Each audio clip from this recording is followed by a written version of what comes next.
I don't know who it was for, but it wasn't for me. I was not happy about it. Where do I go to escape what this book did to me? What up, my channel? Welcome back to another video. I'm Jessie, and you're watching.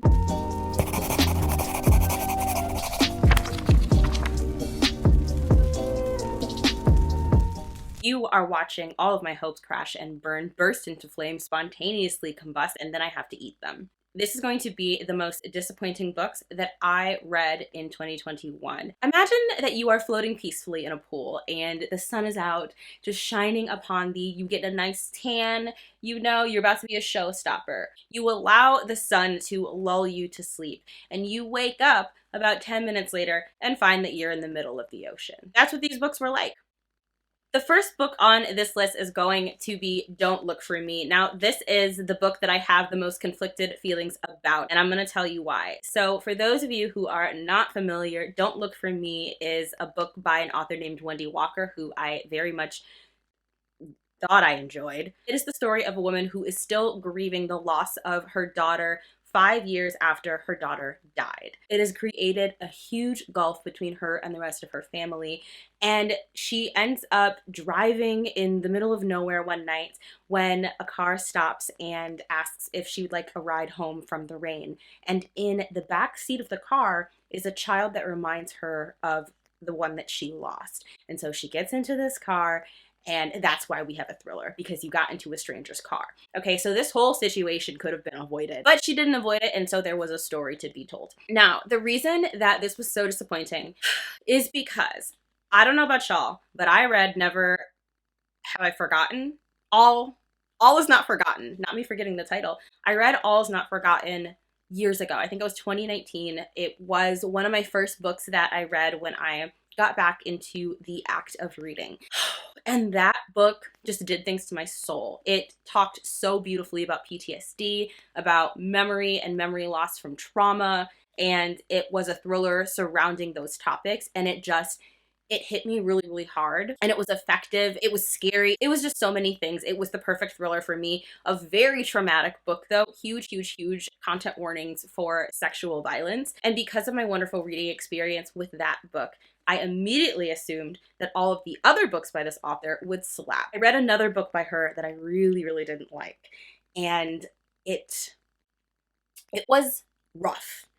It was really, really rough. And so I thought, okay, we're going to read the latest book. This was sent by a subscriber, and I was very, very geeked about it. I was so excited. I thought the synopsis sounded really interesting. And I was like, okay, we're gonna give her another chance. This is going to be the book. Now, here's the thing. Here's the reason why this book is on this list. It's not because it was a bad book. It was a good book. My problem is I keep waiting for another one of her books to be as intense and heavy-hitting as that first one that I read. And this wasn't. This was a great book. It had some really good messages about grief. She writes so well about grief. The plot was really cool. The storyline was interesting. As far as thrillers go, I would give it a 4-star, which is, I think, what I rated it. And it's also incredibly well written. It's really creepy in some points. There's nothing wrong with this book. I can't stress that enough. But it's disappointing that it didn't just wow me the way that All Is Not Forgotten did. Does that make sense? So again, I can't stress enough that this is a good book. There's nothing wrong with it. But it just didn't give me that feeling.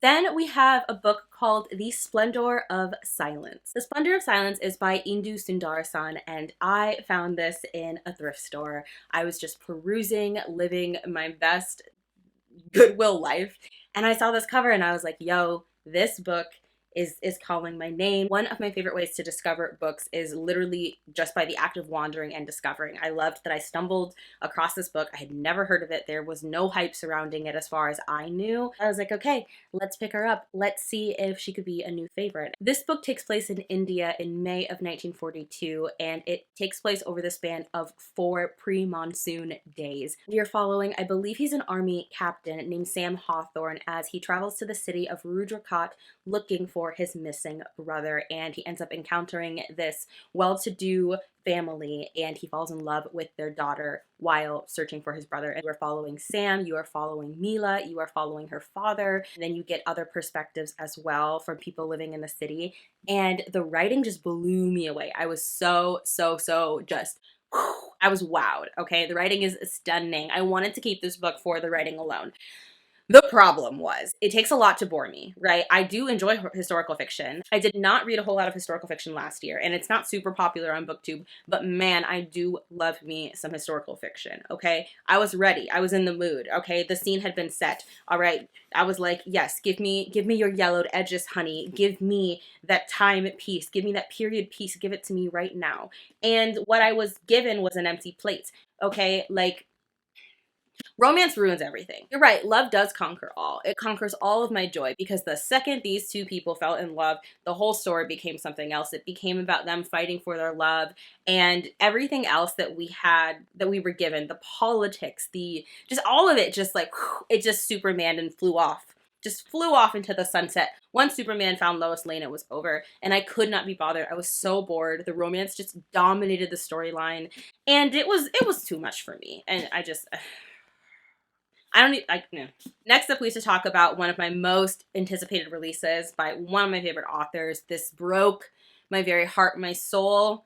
Okay, he's one, oh my gosh, I just don't understand why this book did me so wrong. It did me dirty. It literally betrayed me. The book is My Heart is a Chainsaw by Stephen Graham Jones. I am showing off this little case that the book came in. It's a literal cassette tape. How cool is this? How cool is this? Because the protagonist of this series is like really into slashers, and so for the promo, when they sent me the advanced reader copy, they sent it in this cute little case, which I am keeping despite my experience reading the book. In My Heart is a Chainsaw, we are following this young girl who is just obsessed with slasher films. She is just a walking index of every slasher movie that has ever existed, and she just can spew amazing facts and behind the scenes, and she applies the themes and like the thesis of these films to her everyday life. She creeps everybody out because she's always talking about gore and slashers and how these movies do have a lot to teach us. And so what happens in this book is that there are signs that a slasher is actually taking place in her city. And she's trying to warn everybody. She's like, yo, we're in a horror film. Gotta do some investigating. There's a killer on the loose. We gotta hop to it. And nobody believes her. And she becomes very, very obsessed with this new girl who moves into town named Lena. And she's convinced that Lena is the last final girl. And she is trying to convince Lena that there is a slasher happening in the town and that she's the only one who can stop it. And it's just this big, wild, exciting plot. This book, oh my gosh, this book destroyed all of my hopes and dreams. Every single last one of them. I love Stephen Graham Jones. He's still to this day one of my favorite authors. This particular book just wasn't it for me. I've read so many of his books. All of them are 5 out of 5 stars. After this book, I read Mongrels and Night of the Mannequins. Both of them were hearty 5 out of 5 stars. I read 3 of his books last year. They were all 5 out of 5 stars. He is such an incredible author. And there is an Erin's Library, I believe that's her name, over on Instagram, is hosting a Stephen Graham Jones readathon. It lasts all year, and so I'm gonna leave that link down below so that you guys can check it out, participate, because it is so important to support him and his work. Like I said, I just love the man. He is so brilliant, but this book did not do it for me. Here's what didn't work for me. When I say that I was bored, I could have been used for kindling. That's how bored I was. Get it? I can't believe I have to edit this shit. Oh my god. Me. Why am I single? Also me. I could have been used for kindling. That's how bored I was.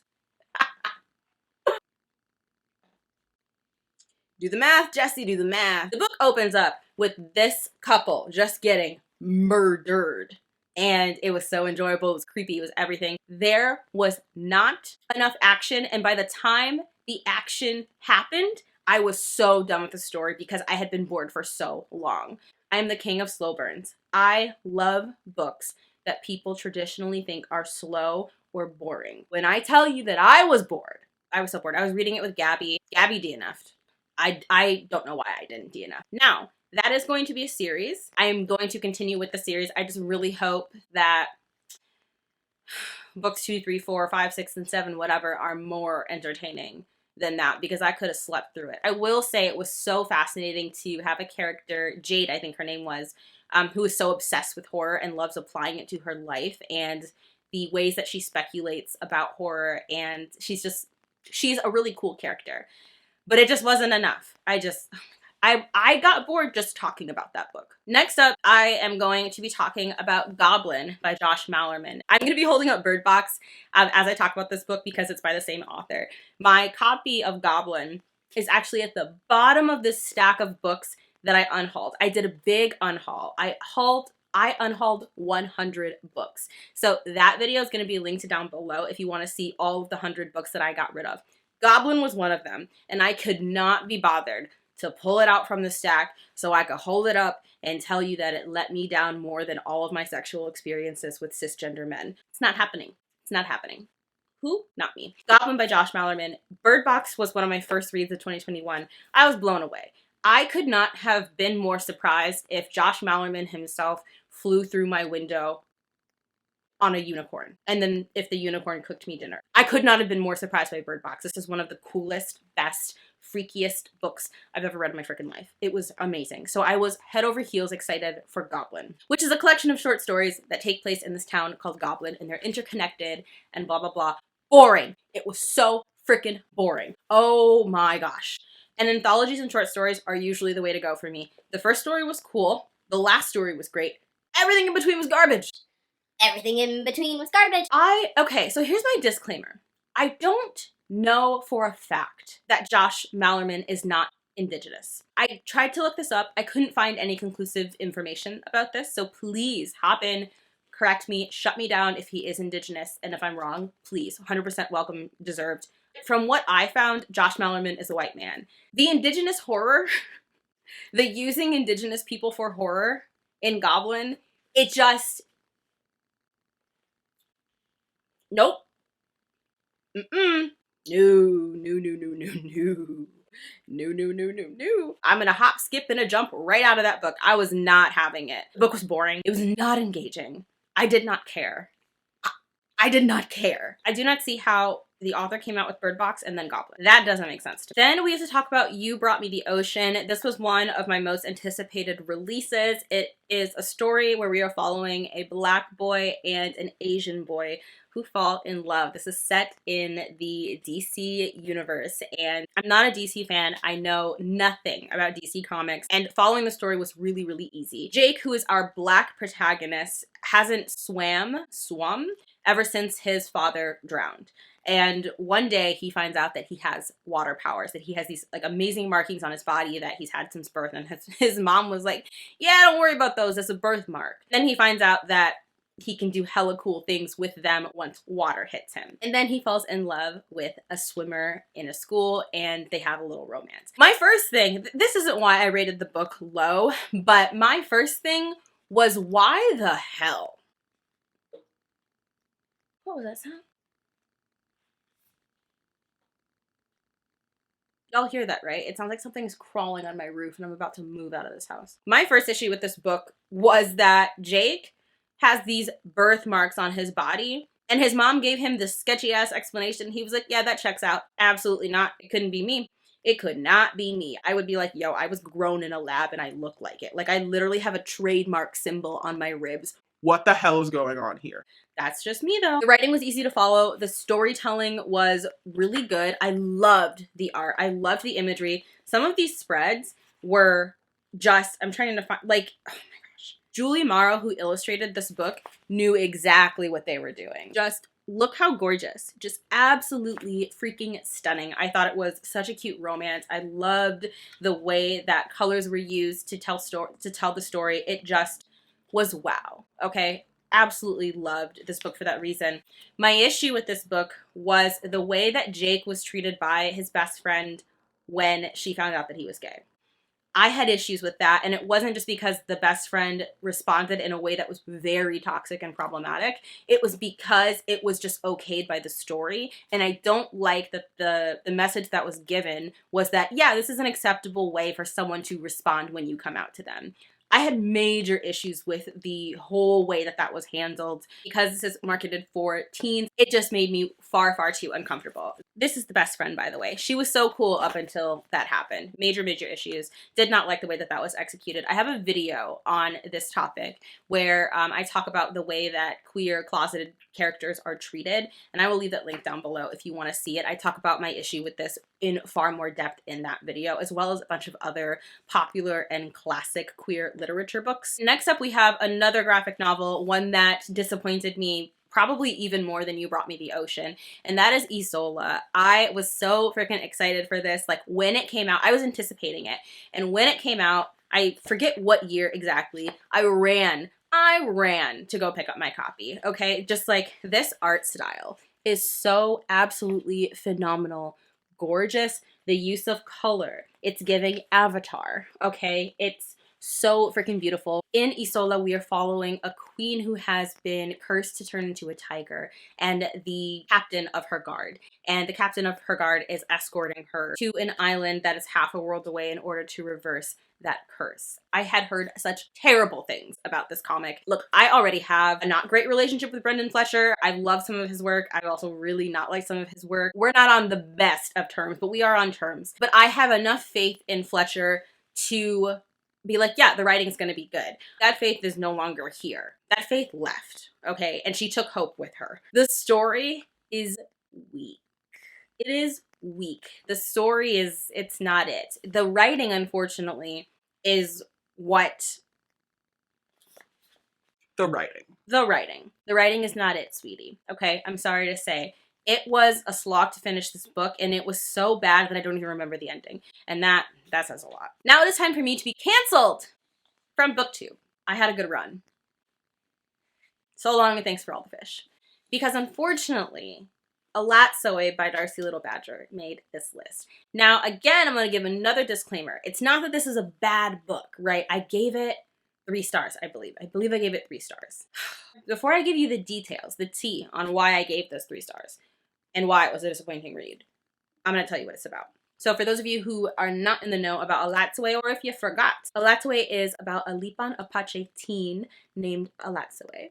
And her cousin is murdered, and she goes on a mission to go figure out who killed her family member. Because she's got some revenge to do. She's got some accountability that needs to, you know, unfold. She's unrolling the accountability carpet, and then she's going to walk on it.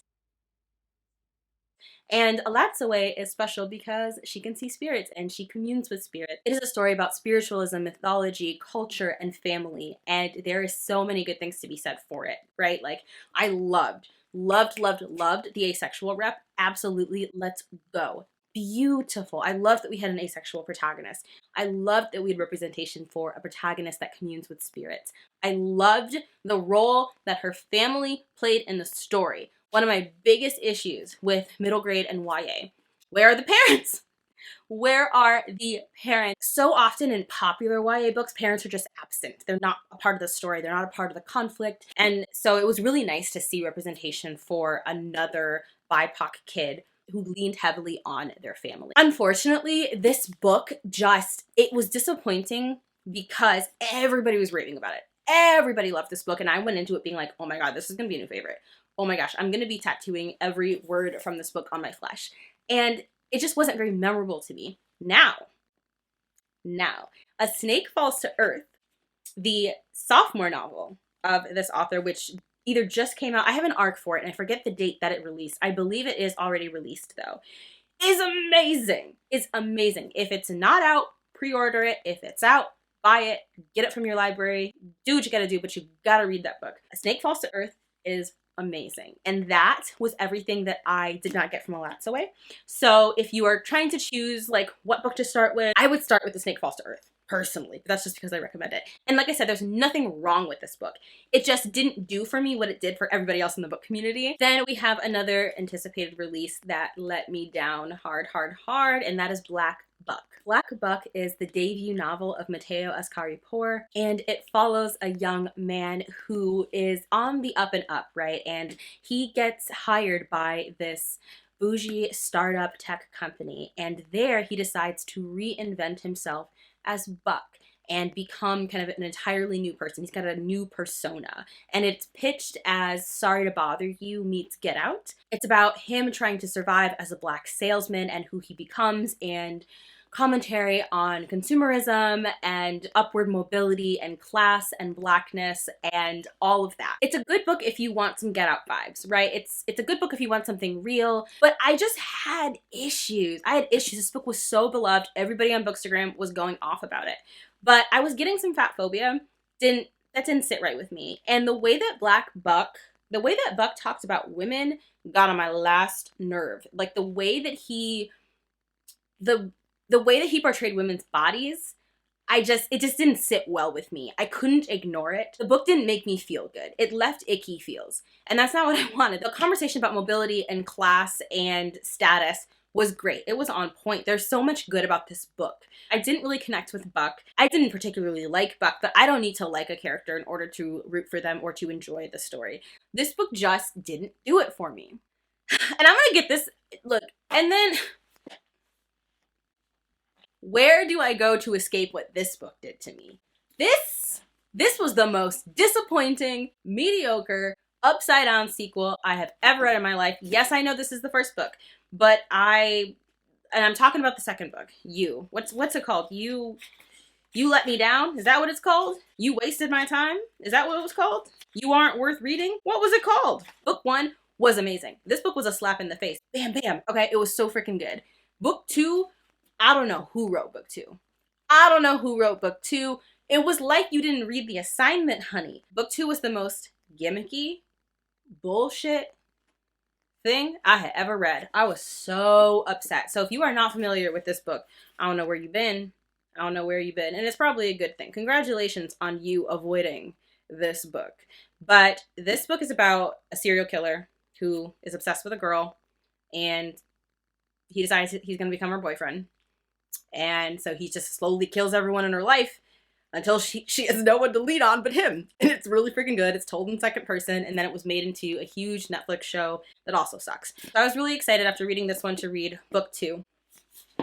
And I don't know what in the Harold and Kumar Go to White Castle was happening in book 2. I swear to God, the sequel is Harold and Kumar Goes to White Castle mixed with You. That's the sequel. It's like that and Dexter. Like, what if Dexter went on a grand adventure, but make it mediocre? And this is why I say Harold and Kumar Goes to White Castle, is because in book 2, he flees New York and he goes to LA. And then he decides he wants to be famous, where he just abandons his character as a low-key killer because, to be a serial killer, you should probably not be famous. And he decides, I want fame and fortune. I want to be Holden Caulfield, but stab, stab. The book is just as gimmicky and disappointing and freaking just, oh my God, it makes me so angry talking about it. It was vapid. It was so upsetting. And if the point of the book was to go tone different, like least, then kudos to you. If the point was to write something really like creepy and dark and atmospheric and then switch to like a comedic tone, like a comedy drama tone, okay, you did great.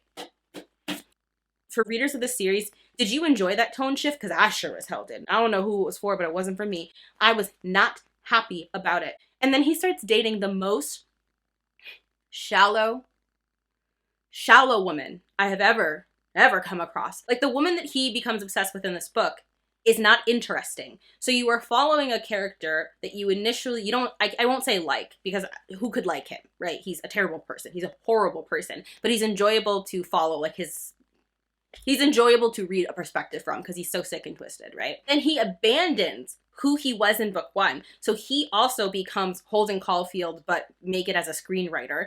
And so you don't care about Joe anymore. And you barely cared about him in book 1, and you damn sure don't care about him now.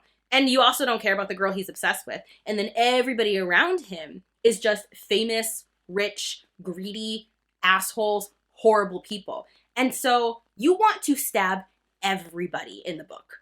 If that was the goal, kudos to you. 5 out of 5 stars if your goal was to write something that let readers of book 1 down. I am so upset to the point where I'm afraid to read book 3, You Love Me. Random House sent it last year and I still haven't read it because book 2, look, I might make a dedicated review of this at some point because that's how upset I was. That's gonna do it for this video. What was your most disappointing read of 2021? Were any of these reads also disappointing for you? Let me know. I would absolutely love to discuss with you. If you want more content from me, I have a Patreon where I post patron exclusive content. My latest video was me talking about book reviewer pet peeves, aka things book reviewers say in their reviews that get on my last nerve. I also have a video over there where I talk about books that serve lukewarm. But all of my social media links are in the description box below. Until next time, stay safe, be good to yourselves, be good to others, and I hope to see you in my next one.